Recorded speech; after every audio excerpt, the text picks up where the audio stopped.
Yang pertama kali terbesit dalam pikiranku ketika lulus sekolah adalah mencari kampus yang benar-benar berkualitas tanpa harus jauh-jauh ke kota besar, apalagi sampai ke luar negeri.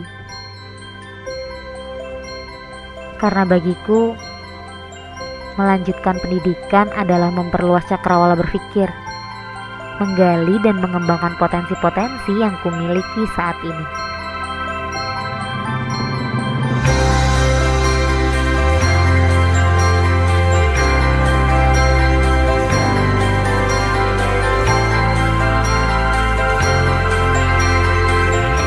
Lebih dari itu, aku juga ingin menemukan kampus yang tenang, dekat dengan tempat-tempat wisata,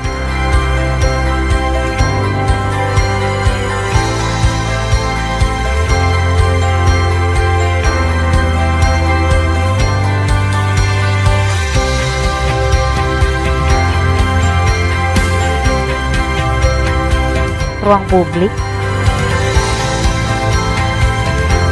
bertemu dengan sahabat-sahabat baru, suasana baru, sarana yang lengkap,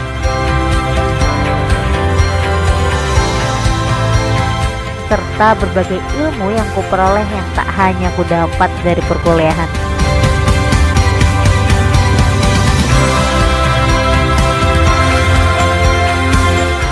Tak kusangka dalam beberapa tahun aku sudah singgah di kampus ini. Dari cerita kakak tingkatku yang sudah lulus dan sukses, aku pun yakin akan menyusul mereka dan tetap belajar semaksimal mungkin untuk meraih cita-cita.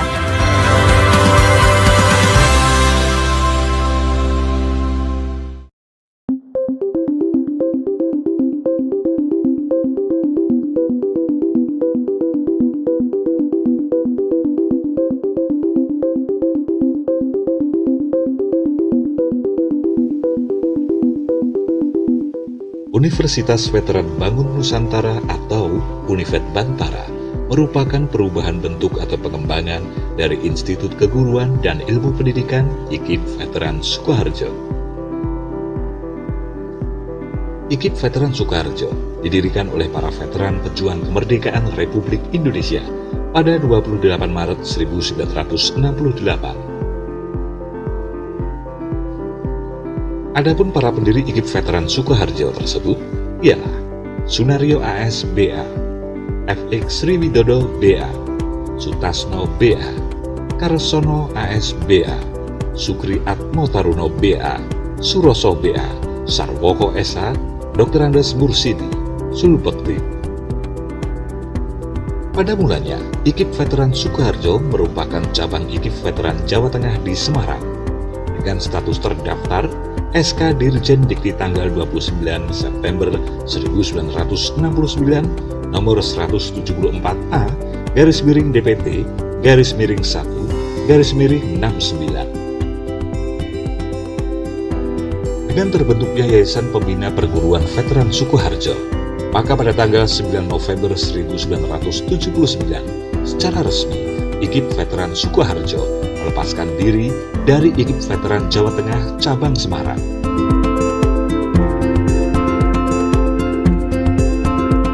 Pada tahun 1993, IKIP Veteran Sukoharjo secara resmi berubah menjadi Universitas Veteran Bangun Nusantara Sukoharjo berdasarkan Surat Keputusan Menteri Pendidikan dan Kebudayaan Nomor 30/1993. Semenjak itulah, kampus ini memiliki visi terwujudnya universitas yang unggul, berkarakter, mandiri dan memiliki nilai-nilai kejuangan, serta misi menyelenggarakan pendidikan yang berbasis pada nilai kejuangan.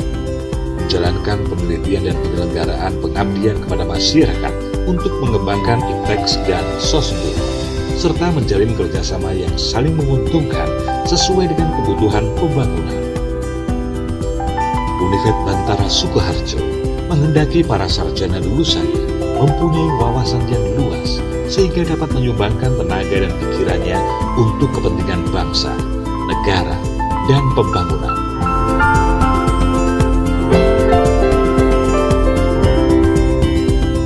Untuk itulah, para mahasiswa dibekali berbagai ilmu pengetahuan yang bermanfaat dalam kehidupan berbangsa dengan berbagai program studi pilihan, Fakultas Keguruan dan Ilmu Pendidikan atau FKIP.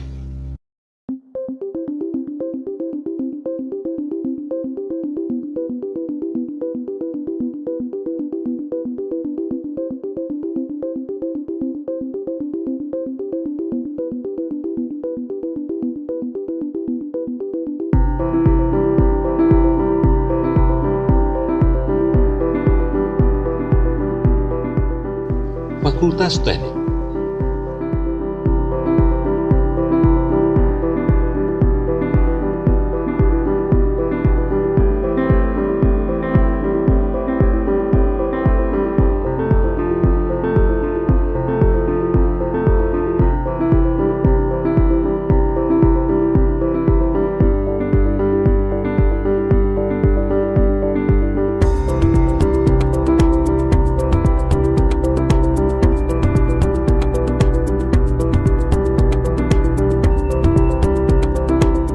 Fakultas Kesehatan Masyarakat.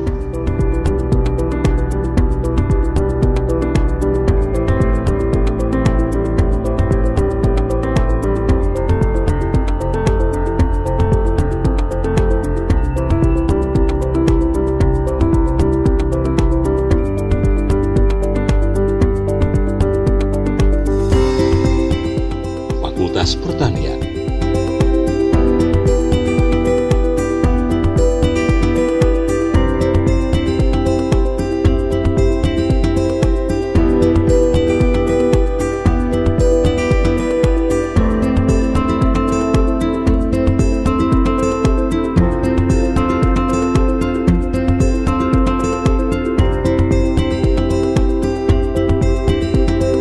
Fakultas Ekonomi.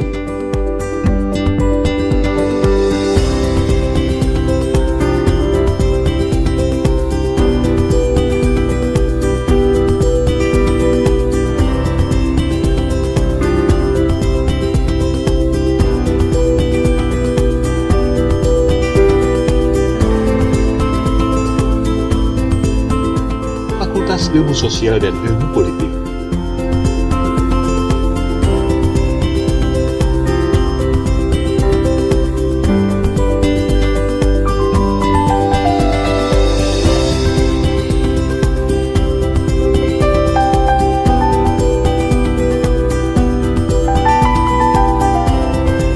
Serta program Pasca Sarjana.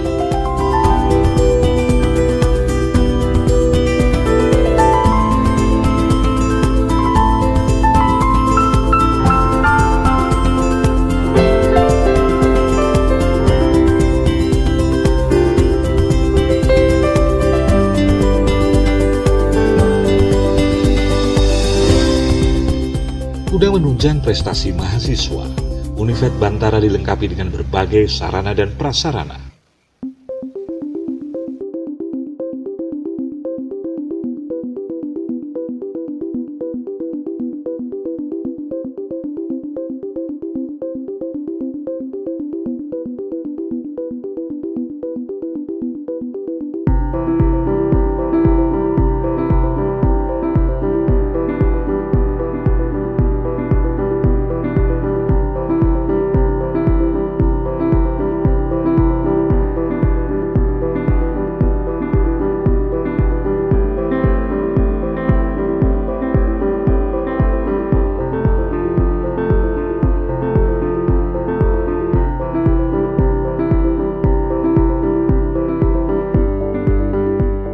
Selain itu, mahasiswa juga dapat mengembangkan minat dan bakatnya melalui berbagai organisasi mahasiswa atau ormawa.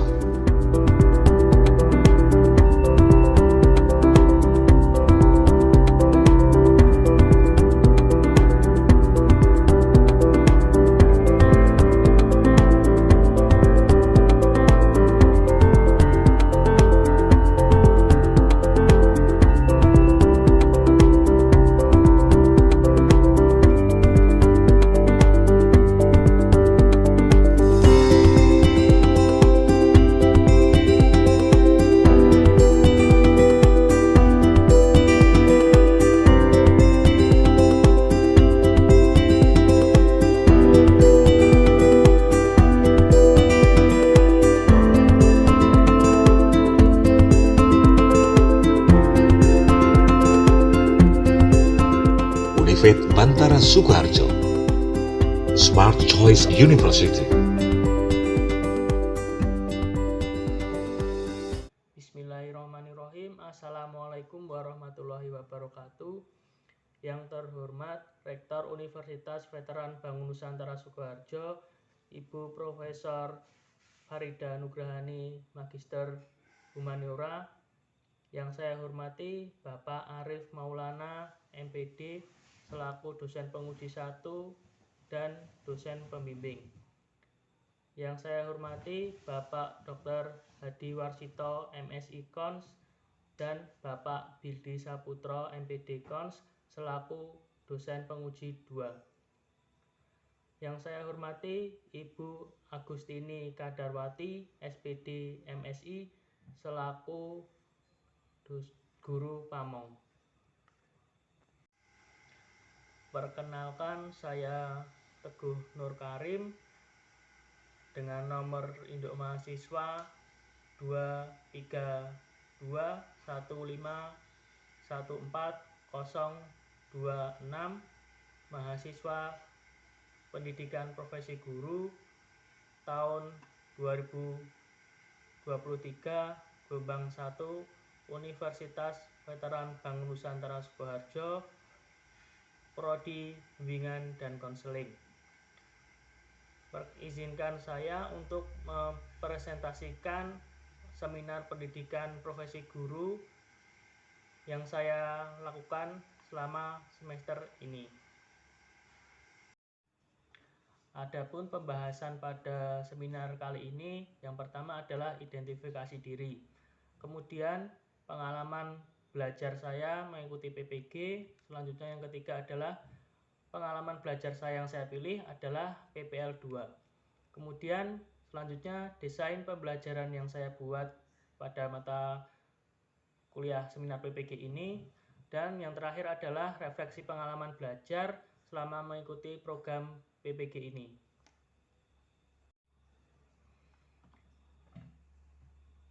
Selanjutnya adalah identifikasi diri. Visi pribadi saya untuk pendidikan di Indonesia adalah menjadikan sistem pendidikan dengan terwujudnya pendidikan yang berakhlak mulia, berkualitas, dan berpusat pada peserta didik. Pendidikan harus dapat menjangkau semua lapisan peserta didik tanpa diskriminasi, memberikan kesempatan yang setara bagi peserta didik atau setiap individu untuk mengembangkan potensinya. Saya ingin melihat pendidikan yang tidak hanya mengedepankan pengetahuan akademis, tetapi juga mengedepankan keterampilan, kreativitas, serta karakter peserta didik. Selanjutnya, visi pribadi sebagai calon guru. Visi saya terhadap sosok calon guru adalah terwujudnya guru yang memiliki kepribadian yang baik dan dengan menjunjung tinggi ketuhanan yang Maha Esa, memiliki sikap profesional dan menjalin hubungan yang harmonis.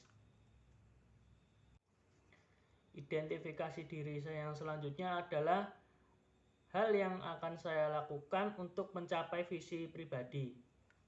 Yang pertama, meningkatkan pendidikan berakhlak mulia. Untuk mencapai tujuan ini, perlu diberikan pendidikan yang mengutamakan nilai-nilai moral dan etika kepada peserta didik. Kemudian, meningkatkan kualitas pendidikan. Untuk mencapai keunggulan dalam segala bidang, perlu dilakukan peningkatan kualitas pendidikan. Hal ini dapat dimulai dari meningkatkan kualitas guru melalui pelatihan atau pengembangan profesional, serta meningkatkan fasilitas dan infrastruktur pendidikan secara merata. Nomor 3, mengembangkan kepribadian yang baik. Guru juga perlu meningkatkan kepribadian yang baik. Hal ini meliputi bertakwa kepada Tuhan Yang Maha Esa, menunjukkan sikap religius, menjunjung tinggi nilai kemanusiaan, mengintegrasikan nilai, norma, dan etika, serta akademik. serta berperan sebagai warga negara yang bangga dan cinta tanah air.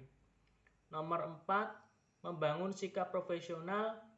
Guru perlu memiliki sikap profesional dalam menjalankan tugasnya. Hal ini meliputi komunikasi yang baik dengan orang tua atau wali siswa, menjunjung tinggi hak orang tua atau wali. Selanjutnya poin terakhir, poin 5, membangun hubungan yang harmonis. Guru perlu menjalin hubungan yang harmonis dengan semua pihak yang terkait di dalam pekerjaannya.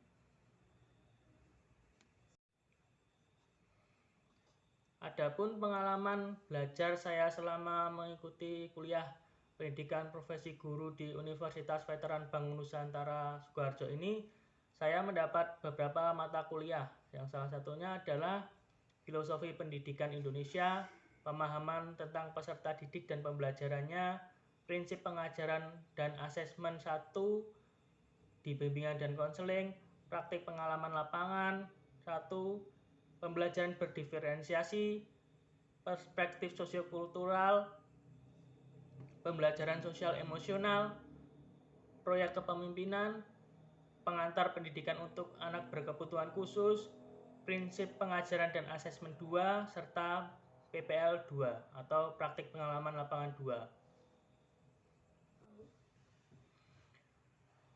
Selama mengikuti pendidikan profesi guru di Universitas Veteran Bank Nusantara Sukoharjo ini, saya tidak hanya belajar dengan mendapatkan ilmu pedagogik secara konseptual saja, namun saya juga mendapatkan kegiatan praktik guna menambah wawasan saya, mengasah kemampuan serta keterampilan saya sebagai guru profesional.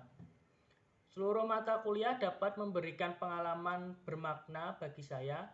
Berdasarkan refleksi dari mata kuliah tersebut, mata kuliah yang memberikan pembelajaran bermakna bagi saya yaitu mata kuliah praktik pengalaman lapangan 2 atau PPL 2. Refleksi pengalaman belajar pada praktik pengalaman lapangan 2 atau PPL 2 ini yaitu banyak hal dan ilmu yang saya dapatkan. Karena semua topik pada mata kuliah ini sangat berguna dan dalam membekali saya sebagai calon guru profesional untuk nantinya dapat diterapkan dalam kegiatan pembelajaran di sekolahan baru saya nanti. Di antaranya seperti mempelajari bagaimana mempraktikkan layanan dasar dan layanan responsif. Selanjutnya, pengalaman belajar bermakna bagi saya. Praktik pengalaman lapangan 2 ini merupakan kegiatan praktik pengalaman lapangan yang berkaitan dengan pelaksanaan praktik lapangan 1 di semester sebelumnya. Pada pelaksanaan praktik pengalaman lapangan 2 ini, mahasiswa belajar untuk dapat mendalami pembelajaran selama berada di lingkungan sekolah. Kegiatan PPL 2 ini terdiri dari kegiatan orientasi, observasi, praktik pembelajaran terbimbing, kemudian praktik pembelajaran mandiri sampai dengan pada diskusi refleksi akhir. Semua tahapan kegiatan tersebut tentunya dapat membantu mahasiswa dalam mempersiapkan diri sebagai calon guru yang profesional. Artefak yang saya ambil yaitu yang pertama ada bimbingan klasikal, kemudian bimbingan kelompok, konseling kelompok, serta konseling individu yang telah saya lakukan selama menjalani praktik pengalaman lapangan 2 di SMP Negeri 7 Sukoharjo. Saya melakukan layanan responsif dan layanan dasar. Pada analisis artefak, mengapa saya memilih artefak ini? Karena sebagai pendukung hasil refleksi pengalaman belajar saya, karena tugas-tugas tersebut merupakan praktik langsung dalam mengajar dan membimbing siswa. sehingga saya dapat merasakan langsung bagaimana kita mengajar ataupun membimbing siswa. Kemudian artefak pembelajaran yang dapat saya jadikan bukti dukungan hasil refleksi pengalaman belajar adalah yang pertama itu bimbingan kelompok yang saya lakukan, kemudian juga bimbingan klasikal. Selanjutnya, bagian artefak yang mendukung hasil refleksi saya terletak pada rancangan pelaksanaan layanan dasar dan yang telah saya susun sehingga artefak-artefak tersebut dapat dijadikan bukti hasil dari proses pembelajaran yang telah dilaksanakan. Desain pembelajaran yang saya buat, identitas pembelajaran, nama mata pelajaran, bimbingan dan konseling, kelas atau fase, kelas 9 atau fase D, elemen atau topik, stop bullying, capaian pembelajaran SKKPD, landasan berperilaku etis, profil pelajar Pancasila, berkebinekaan global, mampu berpikiran terbuka dan menghargai sesama dalam interaksi sehari-hari. Dalam mendesain pembelajaran ini, saya melakukan beberapa alur tahapan pembelajaran. Yang pertama, asesmen, yaitu berupa AKPD dan melakukan observasi kepada peserta didik. Kemudian setelah itu saya merancang RPL dan setelah merancang RPL saya melakukan pelaksanaan layanan. Setelah itu saya mengevaluasi dan melakukan rencana tindakan lanjut. Adapun desain pembelajaran yang saya buat adalah berupa modul layanan dengan judul simulasi permainan spinning wheel untuk stop bullying dengan metode bimbingan kelompok. Desain pembelajaran yang saya gunakan adalah dengan menggunakan media spinning yang digunakan dalam metode bimbingan kelompok dengan tema bullying. Jadi nanti siswanya menjawab beberapa pertanyaan atau soal sesuai dengan nomor yang dia dapatkan selama memutar permainan tersebut.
Adapun pengalaman belajar selama saya mengikuti program pendidikan profesi guru ini, setelah mengikuti serangkaian refleksi pengalaman belajar pada mata kuliah seminar PPG, saya menyadari bahwa pendidikan di Indonesia seharusnya ditingkatkan dan dilakukan pemerataan.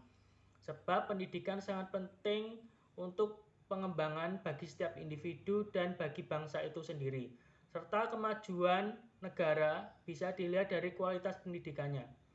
Pendidikan yang berkualitas dan merata di seluruh daerah akan membuat Indonesia menjadi negara maju. Saya menyadari bahwa untuk menjadi guru profesional, saya harus meningkatkan wawasan, pengetahuan, ataupun pemahaman mengenai bidang keilmuan yang saya tekuni. Dalam hal ini yaitu bimbingan dan konseling. Kemudian terus mengasah dan mengembangkan kemampuan maupun keterampilan, meningkatkan semangat belajar, memiliki kreativitas yang tinggi dalam pembelajaran dan inovasi.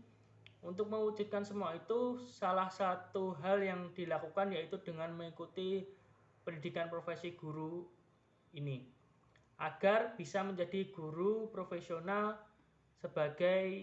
sesuai dengan apa yang diharapkan. 3 hal penting yang akan saya lakukan ketika memulai karir saya sebagai guru. Yang pertama, membangun kemampuan terpersonal dan profesional.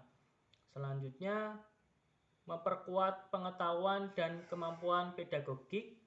Yang selanjutnya, aktif berkontribusi dan berinovasi dalam layanan bimbingan dan konseling. Sebagai guru profesional, saya akan melakukan beberapa hal sebagai berikut. Yang pertama, saya memahami betul mengenai tugas dan fungsi seorang guru, serta memiliki komitmen dan ketulusan dalam menjalankan tugas-tugas mulia sebagai seorang guru. Kemudian berusaha meningkatkan ilmu dan mengembangkan diri dengan banyak membaca, mengikuti kegiatan, pelatihan, workshop, berdiskusi dengan pihak-pihak yang lebih ahli maupun dengan teman sejawat. Selanjutnya, sebagai guru BK harus memegang prinsip profesionalisme dengan menerapkan kode etik guru BK serta mau melakukan refleksi diri supaya dapat berusaha untuk memperbaiki kekurangan yang ada dalam diri kita. Kemudian saya akan meningkatkan kemampuan beradaptasi terhadap hal-hal baru atau perubahan-perubahan yang terjadi di sekitar supaya tidak mempengaruhi kualitas pembelajaran.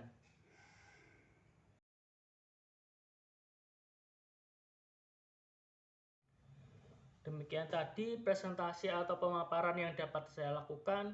Kurang lebihnya mohon maaf, semoga dapat bermanfaat bagi pihak-pihak terkait. Kurang lebihnya wassalamualaikum warahmatullahi wabarakatuh.